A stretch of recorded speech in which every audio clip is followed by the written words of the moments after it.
Well, when you talk about the whole beef thing, I think you mentioned that you moved to Miami when you heard Cameron disrespect Nas.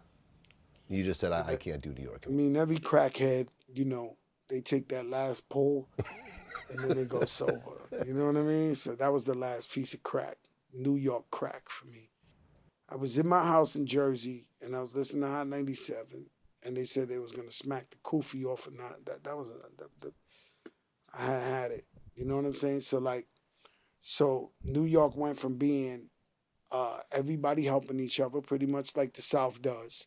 Everybody was down with each other, digging in the crates. I'd be in Black Moon's video, or Black Sheep's video. I'd be in, we just supporting each other. Like Atlanta does now. Like Atlanta does now. We was just doing that. Mm-hmm. Everybody was supporting each other, helping each other. And then it went to that period of where people started getting big money. And in this industry, it's like everybody rushes to be an asshole. No, everybody tries their very best to become a successful asshole. So once you're number one, you poke your chest out, you get a bunch of new goons with you that you know you get on stage and you act like the biggest asshole when you win rapper of the year. Now we gotta, you the same motherfucker I've been watching for the last 5-6 years, regular quiet nigga. You know what I'm saying? And now we supposed to say, all right, you made some hit records. You're the new tough killer nigga around here. You got a new crew around you. We ain't buying that shit. You know what I'm saying? So what happened was in New York, everybody started getting big money and everybody started being like, yo, I'm iller than you. I'm better than you. I'm bigger than you. Jay-Z said some shit like that on his last album. He said, you rather sign to the nigga than make money with me. Right, yeah. I You thought of you. rather get I robbed. actually thought of you when I heard that line, and I'm like, That had nothing to do with no, I me. know it had nothing to do with you, but it just, it showed how you signed with him because it was a better business Happened to decision. me. Yeah. It's happened to me with friends. I've had deals with friends. I have offered deals with friends. See, I'm independent. I put up my own money. I own my own masters. I am actually in control of my destiny, career-wise, right?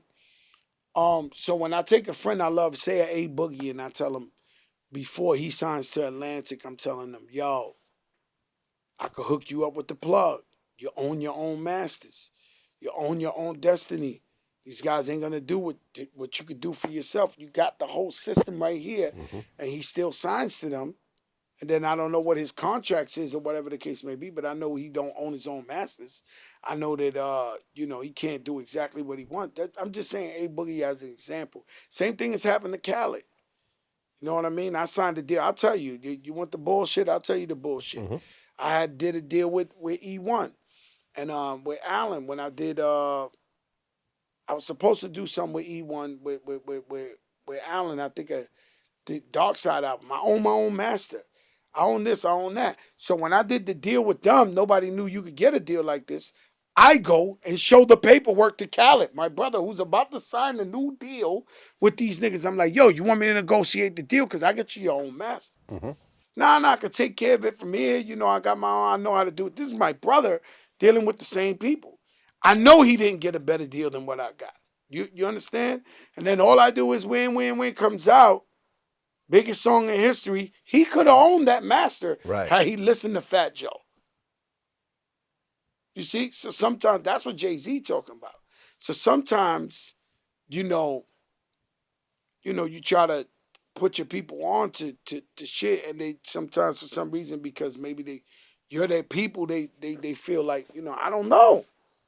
Yeah, well, You know? the first time I ever heard of Khaled was through you.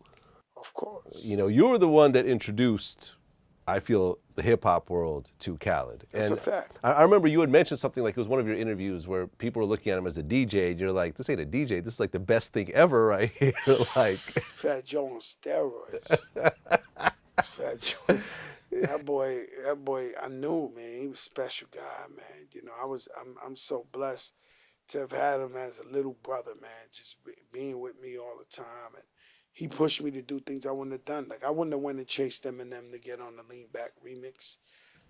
And getting Eminem was almost a mission impossible. So He was the one behind me. He was doing the Khaled. Get him, get him. You could do it. Get him. So he was pushing me like, and I got him. You know what I'm saying? But, you know, that was the Khaled 101. Now, Khaled to go get an alien to rap with Justin Bieber. Like, he don't give a fuck. So, Yeah. it's like, you know, he was the guy behind me, like, pushing me to do certain things that I normally wasn't comfortable with. Yeah, and look at Khaled now, man. He's reinvented himself He's the into biggest guy in the game. God knows what. Like, I don't even know what you would even call him. Like, It's a Snapchat superstar. Yo, like his son looks like Michael Jackson. His son is yeah, his son is now like, you know, Assad. I'd rather follow Assad than DJ Khaled. I'm Team Assad. your team aside. So he gets these pictures. He come today, he put up one. He was looking out the car window. I'm like, oh my God, he's so beautiful. This kid is beautiful, man. I mean, that's what I'm trying to tell you. Yeah. Nobody knows where the future goes. Yeah. Khaled had a kid. The kid is probably richer than us. Me and you, Vlad. Like probably. The kid is making money. Like he's just like he got his own Rolex. He got to bring the kid.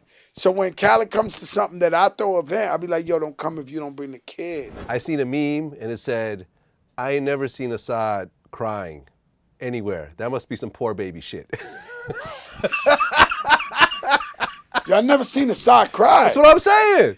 That must be some poor baby shit, man. Never seen Assad cry. The worst I ever seen Assad do was some shit.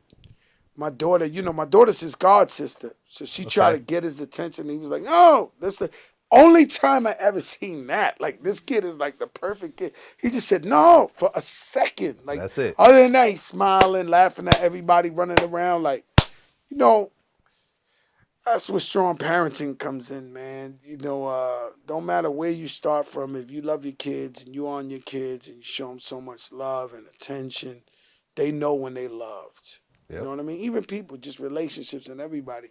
People feel so much better with knowing you got their back and that you love them and stuff like that. You know what I mean? So that's where the kids' sense of happiness and running around is, you know?